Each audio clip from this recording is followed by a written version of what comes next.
बहुत पुराने जमाने की बात है।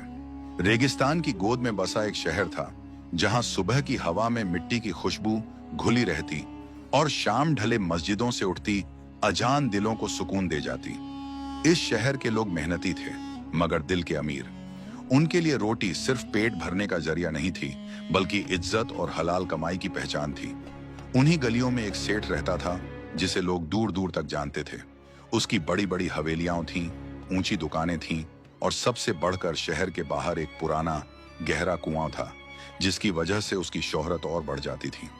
वह कुआं कोई मामूली कुआं नहीं था, पत्थरों से घिरा, सदियों पुराना और मीठे पानी से भरा हुआ। बरसों से उस कुएं का पानी आसपास की बस्तियों के लोग पीते आए थे। मुसाफिर, गरीब, मजदूर, जो भी प्यासा आता, सेठ के कारिंदे बिना रोक टोक उसे पानी पिला देते। लोग कहते थे कि सेठ बड़ा नेक दिल है, अल्लाह ने उसे दौलत दी है, इसलिए वह बंदों पर मेहरबानी करता है। और सच भी यही लगता था, क्योंकि सेठ की जुबान मीठी थी, चेहरे पर मुस्कान रहती और वह हर मिलने वाले से बड़े अदब से बात करता। लेकिन इंसान का दिल बड़ा अजीब होता है। बाहर से जो दिखता है, अंदर वही हो, ये जरूरी नहीं। वक्त के साथ सेठ के दिल में एक खोट पनपने लगी थी। उसकी दौलत बढ़ती जा रही थी, मगर सुकून घटता जा रहा था।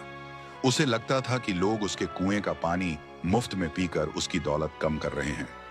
वह अक्सर रात को अपने कमरे में बैठकर हिसाब किताब करता और बुदबुदाता, पानी भी तो माल है, इसे यूं ही क्यों लुटाया जाए।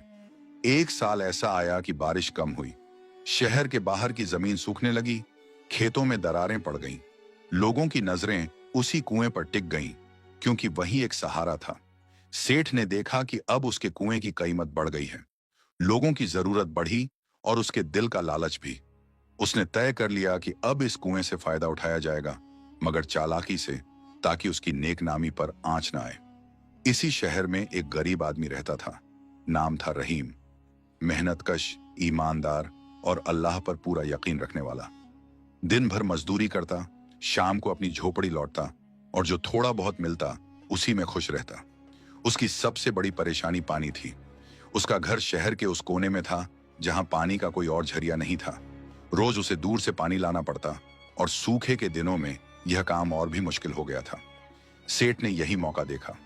एक दिन उसने रहीम को अपने पास बुलवाया, बड़ी नरमी से बात शुरू की, हालचाल पूछा और फिर ऐसे जताया जैसे वह रहीम की तकलीफ समझता हो।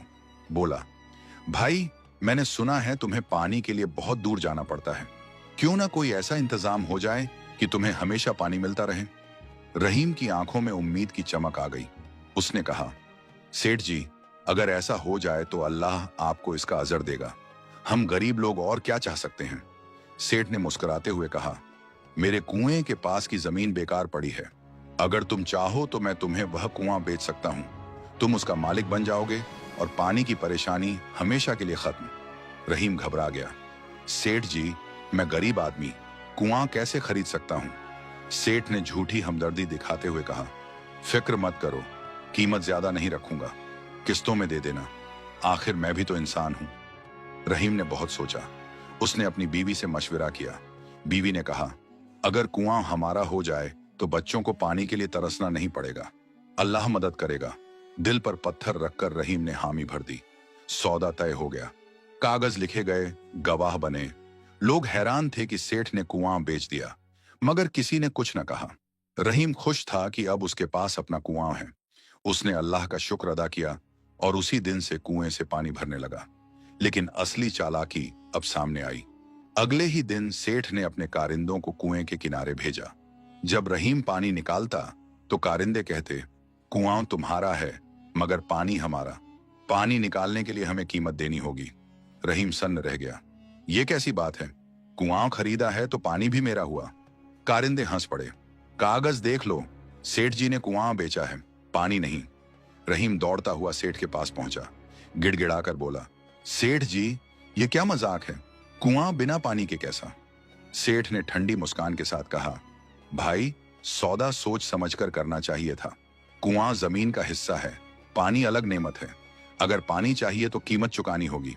रहीम की आंखों से आंसू बहने लगे। उसने बहुत मिन्नत की, मगर सेठ का दिल पत्थर बन चुका था। अब रहीम मजबूर था। उसे रोज पानी के पैसे देने पड़ते। जो थोड़ा बहुत वह कमाता उसी में से पानी खरीदता। उसकी गरीबी और बढ़ गई और सेठ की दौलत भी। दिन बीतते गए। रहीम का बेटा, नाम था अली, ये सब देखता रहा। अली छोटा था मगर समझदार। उसने अपने बाप की लाचारी देखी, माँ की आंखों के आंसू देखे और दिल में एक आग सी जलने लगी। वह अक्सर कुएं के पास बैठकर सोचता, क्या वाकई यह इंसाफ है? क्या अल्लाह ऐसे जुल्म को यूं ही छोड़ देगा? एक रात अली ने अपने बाप से कहा, अब्बा, अल्लाह सब देख रहा है, सब्र रखिए, जुल्म ज्यादा दिन नहीं चलता।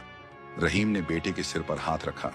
बेटा, हमें अल्लाह पर भरोसा है, शायद वही कोई रास्ता दिखाए।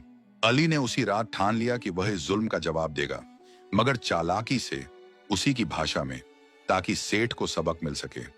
उसने कुएं के आसपास की बातें गौर से देखनी शुरू की। देखा कि सेठ के आदमी हर वक्त कुएं के पास मंडराते हैं, पानी पर पहरा देते हैं। उसने यह भी देखा कि कुएं का पानी ही सेठ की सबसे बड़ी ताकत है। एक दिन अली ने सुना कि सेठ अपने दोस्तों से कह रहा है, देखो, अक्ल हो तो ऐसी, मैंने कुआं बेच दिया मगर पानी बेचकर उससे ज्यादा कमा रहा हूं। अली ने यह बात अपने दिल में बिठा ली। उसे यकीन हो गया कि यह सबक अब जरूरी है, ताकि सेठ समझ सके कि नेमतें अल्लाह की होती हैं, इंसान सिर्फ अमानतदार होता है। अली के दिल में जो बात बैठ चुकी थी, वह उसे चैन से बैठने नहीं देती थी। दिन में वह अपने बाप के साथ मजदूरी करता, मगर रात को देर तक जागता रहता। उसकी आंखों में नींद कम और सोच ज्यादा होती। वह बार बार उस कुएं को याद करता, उसकी ठंडी दीवारें, रस्सी की चरमराहट और अपने बाप के झुके हुए कंधे। उसे लगता जैसे वह कुआं नहीं, बल्कि किसी के जुल्म की गवाही दे रहा हो। अली ने सबसे पहले यह समझने की कोशिश की कि सेठ की ताकत कहां से आती है। उसे जल्दी ही एहसास हो गया कि सेठ की असली ताकत उसके कारिंदे या उसकी दौलत नहीं, बल्कि लोगों का डर और उसकी चालाकी है। लोग जानते थे कि सेठ जालिम है, मगर कोई उसके खिलाफ बोलने की हिम्मत नहीं करता था। सबको डर था कि अगर सेठ नाराज हो गया तो पानी भी नहीं मिलेगा, रोजी भी छिन जाएगी। अली ने तय किया कि वह सीधे टकराव का रास्ता नहीं अपनाएगा। वह जानता था कि ताकत से ताकत को हराया नहीं जा सकता, बल्कि अक्ल से ज्यादा बड़ी कोई तलवार नहीं होती। उसने अपने बाप से कहा, अब्बा, आप चिंता ना करें, आप बस वही कीजिए जो अल्लाह ने फर्ज बनाया है, मेहनत, सब्र और दुआ। रहीम बेटे की बात सुनकर हैरान भी हुआ और खुश भी। उसे लगा जैसे उसका बेटा उम्र से पहले बड़ा हो गया हो, मगर वह यह नहीं जानता था कि अली के दिल में क्या चल रहा है। अगले कुछ दिनों में अली ने शहर के हालात को और करीब से देखना शुरू किया।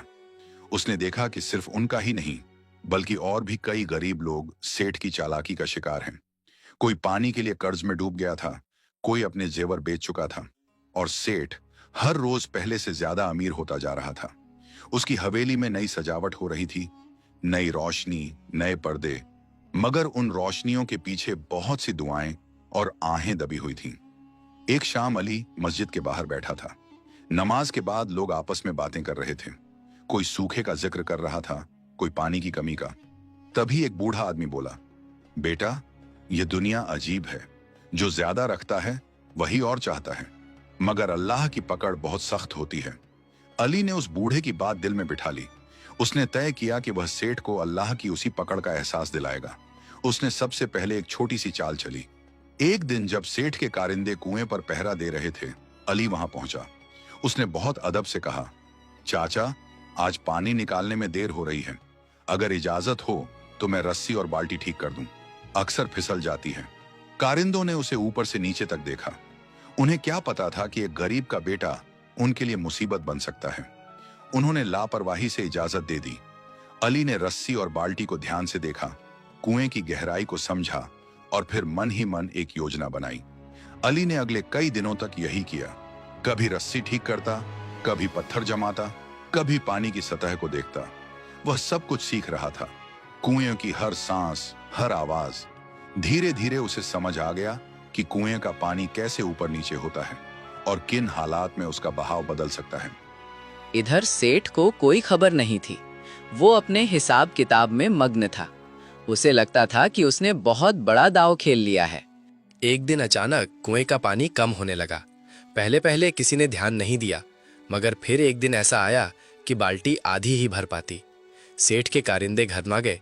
उन्होंने सेठ को खबर दी। सेठ खुद कुएं पर पहुंचा। उसने झुककर देखा, रस्सी डलवाई, मगर पानी सच में कम हो गया था। सेठ का चेहरा पीला पड़ गया। उसे पहली बार एहसास हुआ कि अगर पानी चला गया तो उसका सारा खेल खत्म हो जाएगा। उसने कुएं की सफाई करवाई, पत्थर बदलवाए, मगर पानी बढ़ने का नाम ही नहीं ले रहा था। लोगों में तरह तरह की बातें होने लगीं। कोई कहता ये अल्लाह का अजाब है, कोई कहता ये गरीबों की बद्दुआ है। सेठ इन बातों से और घबरा गया, मगर फिर भी उसके दिल में शर्म नहीं आई। उसने पानी और महंगा कर दिया ताकि जो थोड़ा बहुत बचा है उससे ज्यादा कमाई हो सके। अली सब देख रहा था। उसने समझ लिया कि अब अगला कदम उठाने का वक्त आ गया है। उसने अपने बाप से कहा, अब्बा, कल आप सेठ के पास जाइए और कहिए कि अगर पानी नहीं मिलेगा तो हम कुएं की जमीन पर बैठ जाएंगे, क्योंकि कुआं हमारा है। रहीम डर गया। बेटा, ये ठीक नहीं, सेठ बहुत चालाक है। अली ने शांत आवाज में कहा, अब्बा, डर जुल्म को ताकत देता है। आप बस इतना कहिए, बाकी अल्लाह पर छोड़ दीजिए। अगले दिन रहीम कांपते हुए सेठ के पास पहुंचा। उसने वही कहा जो अली ने सिखाया था। सेठ पहले तो हंसा, फिर भड़क गया। उसने कहा, तुम्हारी इतनी हिम्मत? याद रखो, पानी मेरे बिना नहीं मिलेगा। मगर उसी दिन शाम को अजीब बात हुई। कुएं के आसपास की जमीन से पानी रिसने लगा। लोग हैरान रह गए। कुछ ने कहा कि कुआं फूट रहा है, कुछ ने कहा कि जमीन बैठ रही है। सेठ दौड़ता हुआ आया। उसने देखा कि पानी जमीन में समा रहा है और कुएं का स्तर और नीचे जा रहा है। अली दूर खड़ा ये सब देख रहा था।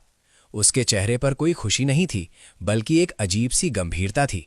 वो जानता था कि ये सब अल्लाह की मर्जी से हो रहा है और वो सिर्फ एक जरिया है। उस रात सेठ को नींद नहीं आई। पहली बार उसे अपने किए पर डर महसूस हुआ। उसे याद आया कि कैसे उसने लोगों को तड़पाया, कैसे उसने पानी जैसी नेमत को सौदे का जरिया बनाया, मगर उसका घमंड अभी पूरी तरह टूटा नहीं था। अली ने अब आखिरी चाल की तैयारी शुरू कर दी। वो जानता था कि सिर्फ डर से बात नहीं बनेगी, सेठ को अपने जुल्म का अंजाम देखना होगा। उसने शहर के कुछ समझदार बुजुर्गों से बात की, मगर सीधे आरोप नहीं लगाए। बस इतना कहा, अगर कुएं का मालिक जमीन का मालिक है तो पानी किसका है? और अगर पानी अल्लाह की नेमत है तो क्या कोई उसे बेच सकता है? ये सवाल धीरे धीरे पूरे शहर में फैल गया।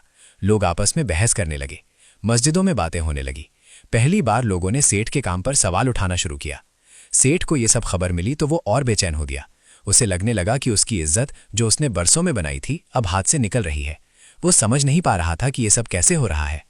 सेठ की बेचैनी अब छुपाई नहीं छुपती थी। जिस आदमी को कभी रात की नींद प्यारी लगती थी, अब वो करवटें बदलता रहता। कभी उठकर पानी मंगवाता, कभी खिड़की से बाहर अंधेरे को घूरता। उसे हर आहट में कुएं की आवाज सुनाई देती, हर सन्नाटे में लोगों की बद्दुआ। पहली बार उसे महसूस हुआ कि दौलत होते हुए भी इंसान कितना अकेला हो सकता है। इधर अली चुपचाप अपने काम में लगा हुआ था। उसने शोर मचाने या सीधे इल्जाम लगाने का रास्ता नहीं चुना। वो जानता था कि सच्चा सबक वही होता है जो इंसान के दिल तक उतर जाए। उसने शहर के बुजुर्गों, इमाम साहब और समझदार लोगों को एक एक करके वही सवाल याद दिलाया जो उसने पहले उठाया था। अगर कुआं किसी इंसान का हो सकता है तो क्या पानी भी उसी का हो जाता है? और अगर पानी अल्लाह की नेमत है तो उसका सौदा कैसे? धीरे धीरे ये सवाल शहर की फिजा में घुल गया। लोग पहले फुसफुसाते थे, अब खुलकर बात करने लगे। मस्जिद के सहन में बैठकर बुजुर्ग कहते, पानी तो अल्लाह की रहमत है। नौजवान कहते, अगर आज पानी बिकेगा तो कल हवा भी बिकेगी। सेठ की वो इज्जत जो कभी उसकी ढाल हुआ करती थी, अब उसी पर बोझ बनने लगी। एक दिन शहर के काजी ने ऐलान किया कि कुएं के मामले पर सबकी बात सुनी जाएगी। ये बात सेठ तक पहुंची तो उसके पैरों तले जमीन खिसक गई। उसने सोचा था कि उसका असर इतना है कि कोई उसके सामने खड़ा नहीं होगा, मगर अब हालात बदल चुके थे। उसे पहली बार ये डर लगा कि अगर सबके सामने उसकी चालाकी खुल गई तो वो मुंह दिखाने लायक नहीं रहेगा। उस दिन शहर के लोग जमा हुए, गरीब भी अमीर भी। रहीम अपने बेटे अली के साथ एक कोने में खड़ा था।